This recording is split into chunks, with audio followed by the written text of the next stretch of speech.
Hello, everybody, and welcome back to the Nickson and Nate podcast, episode 2, titled What the Fuck Happened and D-Day. D-Day being, I guess, the moment everything came out. Everything came out. Your like everything that happened with you came out? Oh, no. Because it was the worst kept secret of all time. No, at this point, it was still a secret. But my daughter turned 10 last week. And if you go back 5 years to the week of her 5th birthday, that is the time I first got arrested. I remember that. Yeah. We came to the birthday party. Yeah. Lily and I came to that birthday party. So the thing with that There were still situation, balloons. I didn't expect that happen. I didn't see it coming. On that day. I didn't think I was getting arrested at all. I didn't think I was getting in trouble for anything. And I'll explain this later on in the podcast, but I didn't do anything wrong. But I just got scooped up and everything. Wow. The second time, yeah. I put my hand up. You were like, I put my hand up. I've been waiting for you guys to come pick me up. But I didn't. So it was like a Tuesday, I think. I'd come to work like normal. And obviously these raids happen at like 7 in the morning when you watch the news. Most of these raids happen at 6, 7 a.m. So obviously they didn't do their research and go, hey, isn't he a breakfast host? Wouldn't he be at work?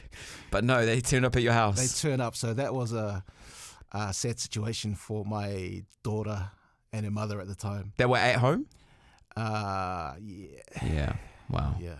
But scary. But scary. I had no idea. I managed to do the whole show not knowing anything. After the show, I decided to go hang out with one of the boys. Oh, so you didn't even go home first? I didn't even go home. I didn't even know what was going on. No one texted me, no one called me, no nothing. So I leave the station. I'm like, I'm going to go get a haircut, maybe have a coffee. So I get a haircut, have a coffee. And then I go see one of the other boys. He's not home. I'm like, oh, that's funny. And I go see another mate. He's not home. I'm like, what's going on here? Where is everybody? Where is everyone? Is everyone hanging out and they didn't invite me? Yeah. So I end up driving. I'm like, I feel a bit hungry. So I start driving to the McDonald's, which is, if you're in Auckland City, it's at Green Lane. And then this Holden comes up behind me, but it's like real tailgating me. So I think, this guy's trying to race me. All right. So I floor it. And which you obviously shouldn't do. I don't condone speeding. It was a different time in your life. It was a different time in my life. And then I see the sirens come on, and then there's sirens coming from the other side of the road, and then I'm blocked in, and they're like pulling me to the side of the road. I'm like, what's going on? There's like 5, 6 police cars following me, and I get roped in, and then I hear us turn the engine off and put your fucking hands out the window. I'm like, whoa! I think you guys got the wrong guy. Hot? They came in hot, man. Wow. I was like, I'm sure you guys got the wrong guy. I'm from my family.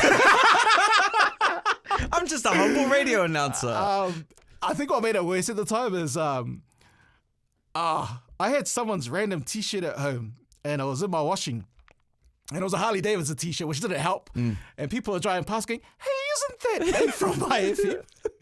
So this was the first time, eh? This was the first time. Yeah, okay. Because I can tell you when you finish that story how I saw it. Okay, so I get put in the car, in the cop car, and the cop in the driver's seat was a Māori bloke, and he's like, oh man, so we had to do this to you. I was like, man, I got no idea what's going on. What am I being charged with? And they go, money laundering. I laughed. I was like, are you fucking kidding me? And then I just remember, don't say shit, which you should, honestly, if you ever get arrested for anything, keep your mouth shut. Just helps you. Even if you did nothing wrong, just shut your mouth. Yeah. Take me. They're friendly with me at the police station. And I say, I just want to talk to my lawyer. How are you doing? Are you right? I just want to talk to my lawyer. Hey, I just want to talk to my lawyer. And then they just change and go, put him in the cell.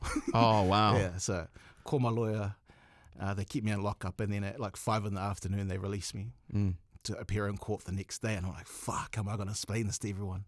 Well, because I didn't know at that point. I didn't tell anyone.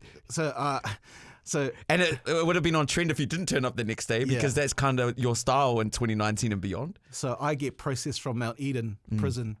I walk out. I got no phone, nothing. Can't get an Uber. Can't call a taxi, get no phone. So I just walk home. By the time I get home, I see that I've been raided. everything's tossed upside down. And I'm like, fuck, I got to go to work tomorrow. Like, you know, but court's at 10 a.m. And then I think you were trying to get a hold of me. Yeah. And the only way people could contact me because I didn't have my phone. And I think I kind of preempted it. I was like, oh, hey, I lost my phone. I'm just messaging you on Twitter. Yeah, I know. It's so random. But yeah, we were getting messages in our DMs on Twitter. Yeah. I remember that day. But I never knew any of that. And I, like, to be honest, like, in the industry and on a personal note too, I'm very close to you. Yeah. And like you said, nobody knew. Nobody knew. Nobody knew what was going on. I remember going to the birthday party, but it was that first time when we couldn't find you. I remember getting home from the gym, and my wife had recorded the news, and I saw your car that got pulled over. My wife, Sarah, goes, have you seen the news? And I was like, nah, what happened? And obviously nobody knew. She puts on My Sky, shows me the news, and it's your car on the back of a tow truck getting towed from Green Lane.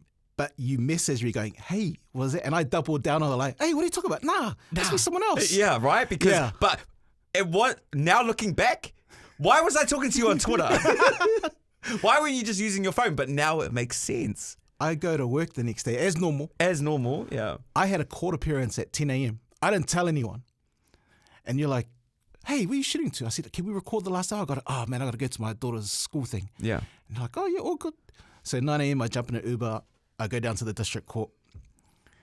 I look around, no one there. I walk inside. I go in the dock. I plead not guilty. I'm like, cool, I'm out of here. I walk outside. Every fucking photographer, news person is there. And I'm like, what the fuck? I get, no one can contact me. Yeah. And then I've got Twitter DMs because that was the only way people could contact me. Mm. And it's like, Nate, you have to come to work. Nate, we know it's you. Nate. And I was like, fuck, I'm done. But at that point, no one could release any information about you, not even to your employer. Yeah. It was on you. No, but I'm employed by a fucking media company. Yeah. And, But no one released those photos or anything. Yeah. Like, how quick did they give you name suppression? I applied for name suppression. Right then. Yeah. Wow. But that was a weird time. Because I honestly, hand on heart, I can explain this. I'm going to bring in my lawyer. We're going to talk about it because the cops fucked me over on this one. Yeah. And I stand on that. You sons of bitches. Yeah. And then from that point on, I kind of just, my mind flipped. Yeah. I thought, well, if you're going to treat me like a fucking criminal, I'm going to show you one. Yeah. Yeah. And do you reckon that was the downhill spiral from that point? That was it. So can you pin it back to Started that wearing point? pink pants and loafers. And sunglasses. Push it to the limit. Inside during the day. I've never seen a man turn up to a radio job in velour. What is it? Velvet. I lost my shit. Like, mentally, I think I couldn't believe this was happening to me. And I thought I did everything the right way. And not by, like, doing things sneakily. I mean, like, I did everything the right way.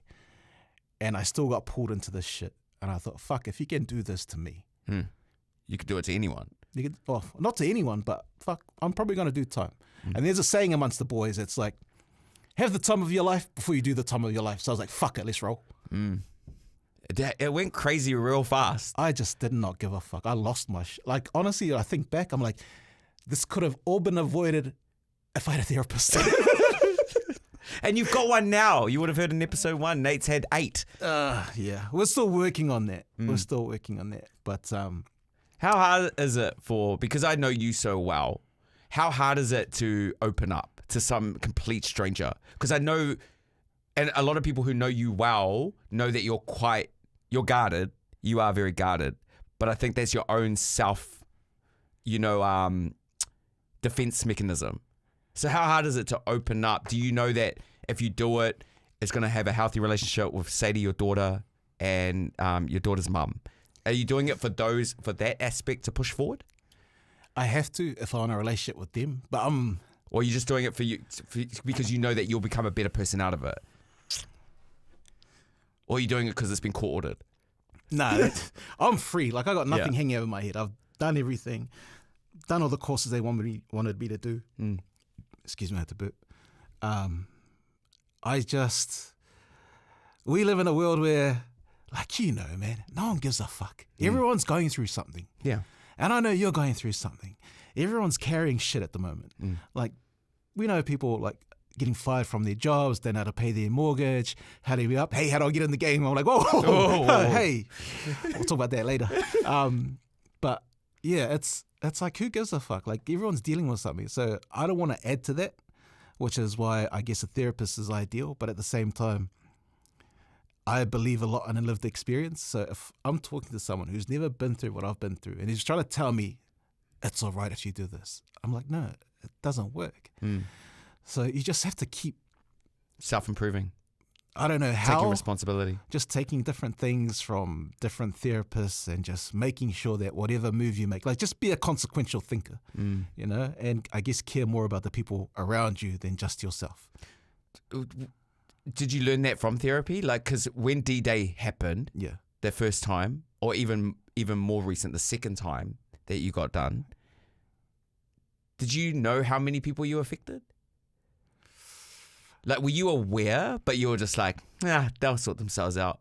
Like, or were you ignorant to it? Ignorant might be the wrong word. I didn't care. I didn't care. I that first time? Yeah. Like D-Day, the original time? Yeah. To me, I thought I was abiding by the law. I'd done everything the right way, kept all the records. And I still got fucked. And I thought, you know what? That's too much work. I'm just going to go this way. Easy route. Like, I just like, what's the point, man? Just a brown man getting fucked over again, you know? It was hard, though, for a bystander. Someone who cares about you a lot. People telling me to cut you off. Why are you standing up for this dude? Even my wife, who loves you to bits. No, I get it. Just saying, why? And I'm like, nah, because I know deep down in there, he's just going through something right now, but I know he's not like that. He's not like that. I have a problem of always doing things on a big scale. Do you know how fatiguing it is to defend you? I'm sorry, man. It was fatiguing.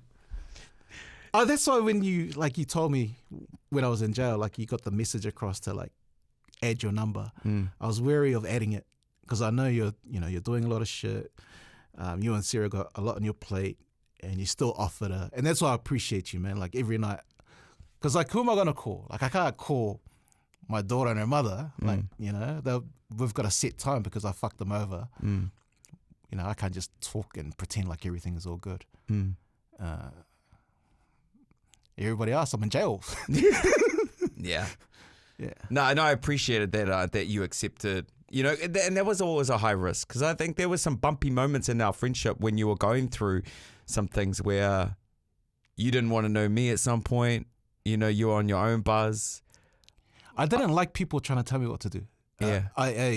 My parents, like, put it this way. If my parents can't tell me what to do, no one's going to tell me what to do. Yeah. And that my old man always said to me, and he goes, like, if you're old enough to make your own decisions, you're old enough to make your own money. I'm like, sweet, I'll go make my own money. And that's why I kept it. Yeah. At a young age, I was like, fuck, no one's going to tell me what to do. Yeah. That when I was telling you what to do, that it wasn't malicious. I wasn't trying to be the man. I was like, I'm trying to keep this guy out of trouble. Just turn up to work. We only work 3 hours. I didn't hear that. All I heard is, this cunt's trying to tell me what to do. Bro, I remember so many times I'm like, I don't care if you turn up at 5:59. Just be here at 6, by 6. Yeah. I don't care if you walk in when the news is playing. I just need you here. Because I remember after those meetings, I was like, after those shows, boss would drag me in. What's happening? Man, I went through every lie trying to defend you. Every lie. Oh, he had to take his daughter to school. Daughter's doctor's appointment. He stubbed his toe. Like, it started to get that petty. That petty. It was, I think about all those things now. And honestly, I'm really sad that I put people I care about through that shit. I wish I wasn't thinking right at the time. Yeah. Very selfish. That's all I can say. I didn't care about anybody but me, but pretended to act like I cared. Like, But in the end, it was just for me. Just to, I don't know. I couldn't, if somebody was going through something, I'd just go, hey, we all got shit to deal with. Yeah. Yeah. Now, it's crazy. It was just hard to live in two worlds. It was too, because I feel like there were moments where like I was witnessing things from those two worlds and they were merging together. Like even going to the gym, I'd have people come up to me and say, hey, where's Nate? Later to find out that they were undercover cops. You know, I'd have a van parked outside my house watching me mow the lawns and walk my dog, and then finding out that they were just watching to make sure that I had nothing to do with you at that time, you know? But it's looking back at it in hindsight, I'm like, if I experienced just that little fraction of it, I don't know how you slept with both your eyes shut. I didn't. True. By the way, I've never touched pee in my life. That shit's disgusting. Yeah, it's not that. No. Cocaine, man. Which is also disgusting. Yeah. But that was a moment in your life. That was a point in your life. Yeah. Oh, no, I've got a runny nose. I've got a runny nose. So moving forward now, like we're reminiscing on that point. I don't know. It's you know, just looking at it in hindsight.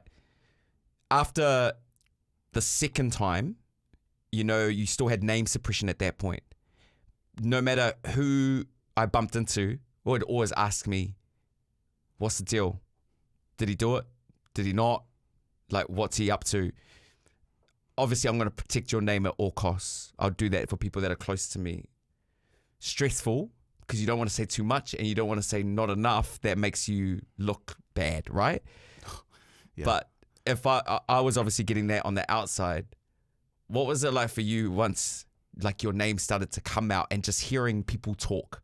Because you would have heard it. You would have heard people say it while your name was being locked away and you had the name suppression. You would have heard chat. Oh, yeah. Like there would have been public fallout from that. Honestly, I think at the time I was just surrounding myself with good people. At that time... Well, you had Butterbean. I had Butterbean. I had you. That's about it, to be honest. Just you two. So just block out all the negativity and just stay around positive people? Just stay around positive people. But like what I want to get across is like, oh, man, it's okay to fuck up. I fucked up. I just did it on a scale that you don't want to do. Yeah. You know, and you can change based on new information that you're given. It's all good. Like you don't have to wear this for the rest of your life. People want me to. Like I meet people like, oh, you did. I was like, yeah, fuck, I did it. And what? You know? Like, yeah. Cool, did it. I just get to tell my grandkids some cool stories. Like I regret hurting people around me that I care about, but like what do you want me to do? You want me to go back in time? I haven't got a fucking time machine, man. Yeah. All I can do is this, you know? But the funny thing is the same people that have done jack shit in the last 5 years trying to tell me, like, bro. Mind your business. Come on, man. You ain't done nothing. Just relax. Like I've seen rock bottom twice. That's fucking disgusting. But I've also been at the top. I know what it's like to stand on a stage, you know, in our industry. Like, it's awesome. But, like, if you really know what the top looks like, you know how to get back there. So I was all right. I was like, fuck it. It's just a bit of time. Let's get back there. Just make sure I do it properly. I treat the people I care about properly. And that's it. Where do you reckon you are on the ladder now? Rock bottom's the obviously bottom, and then the ladder to the top. How far are you up that ladder now? Mentally? Mentally? Yeah. Fuck, I'm struggling, man. It doesn't seem like it. Because I'm good at that. Like, you know. But I feel like this is good though. Like, you know, this is obviously not therapy, but you're very motivated and ambitious. I'll give you that. That's been my problem. No, you just pick ambition in the wrong realms. Yeah. Can I tell you something quickly? You always tell me, and you tell heaps of people, that you just want to find an easy-ass job that pays well. But you do have a hustler's mentality, and you are very ambitious. And you're very competitive. I don't think you give yourself enough credit. I really don't. Once the name suppression dropped, what was your feelings like then? Were you nervous? Were you relieved? Were you anxious about, I mean, because people had already said their piece, because your name suppression was the worst kept secret in the media industry. 100. You know, like the people who needed to know, knew. The people who didn't need to know, knew. I was getting blamed for the case in Rotorua as well. Yeah. I thought, who was that guy? Who was the media personality in... And that's like, was it frustrating knowing that everybody knew, but... I couldn't say shit. I couldn't defend it. I wasn't allowed to. It was court ordered. I had a muzzle on. So it kind of made me feel weak. Yeah. That I couldn't say anything. So then once it came off, did you feel that relief? I was over it. Yeah. By that point, everyone had said their piece. Yeah. Everyone had heard a story made up by some person. Like, you know, there's stories for days about how it went down. There's stories for days about how I got involved. There's stories of days about how Nickson and Nate actually washed money together. I had to sell a car because of that. I bought my dream car and everyone was like, that's one of the cars. No, it's not. Yeah, sorry, man. Yeah. With everybody knowing as well, family, mum and dad, did the news get all the way to Samoa? Obviously, they're going to, because you used to talk to mum quite a bit. Yeah. Right? She's going to be wondering where her son is. It was all right the first time because it was COVID. Oh, okay. So kind of, you could kind of disguise it with that. So, yeah, I kind of like, I was getting people to say, oh, just tell mum I got COVID, or like just say, hey, the phone line's gone down, 3G, it's conspiracy theory. That's what caused COVID, mum, so I can't ring you. Yeah. Donald Trump. But the second time rolls around? Second, I couldn't, like even when I got out there first time, like there's just mother's intuition. She was like, is something happening? I was like, no. What do you mean? 'Cause I haven't talked to you in ages. Like, no, all good. Don't worry about it. And it helped that I had name suppression, nothing come out. But she just knew something was up. And I never got anybody to visit me. Didn't want anybody to visit me. I didn't want to talk to anyone over the phone. Same second time around. I never had a visitor, not once. Didn't want anybody to visit me. It's not a place where I think I want people I care about to see me. So that's why I didn't. With like mum especially, disappointment, angry, hurt, worried? Just worried. Oh, yeah. Just basically saying, doesn't matter what you did.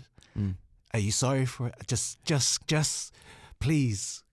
Knowing you, I bet you didn't say sorry until ages after too, eh? I love my mum, but I can't explain what I did. They just wouldn't understand. They wouldn't understand. All they know is their son went to jail, and with the Samoan community, that was enough to destroy them. Oh. Yeah. Well, good thing is that Samoa, because you have a Samoan passport, you're still eligible with your record to go back and see mum. I don't know, man. I tried to do a quick Google. They're very vague on where you can go now. I heard the Australian Federal Police are there now, so I don't know. You definitely can't get to Oz and America. I'm so glad I went to one state of origin. That was awesome. Yeah. That was a good game. Suncorp Stadium's beautiful, man. So you've got that memory. Yeah. I think you can go to India too. I'm keen. I'm down. Yeah. I think we need to do something. This is one of the things I want to do during this podcast. I just want to see what country I can get into. And we travel there. We travel there. We're coming to you live. we record from the moment he walks through the immigration. It's like, yes, he's been accepted. But the thing is, I never write that I've got a criminal record. I just check the no box and see what happens. Are you allowed to do that? Oh, no. I mean, have a laugh, man. It's a joke. We're allowed, like, is it illegal to joke now? Come on, man. It's not. Don't get angry about it. And that is episode 2 done of the Nickson and Nate podcast. Thank you so much for subscribing. We're dropping 2 episodes every single week for that subscription price. So again, tell your friends. The next episode, we're going to lift it up. Yeah, just take it up a notch, get a bit more positive and talk about... Positive. We just get the ugly stuff out of the way first. Yeah. There's still more of that down the track, but we'll just... Light and shade. Yeah. Light and shade. I want to talk about how I landed my job on my morning crew. Okay. Well, why don't we just start at when you signed your contract at the was it the Pamua Leisure Centre? Man, we can start we did it there. In the sauna. Yeah. But then we talk about how I got my job. We'll eventually get there. But thank you so much for tuning in, and we'll catch you for the next episode.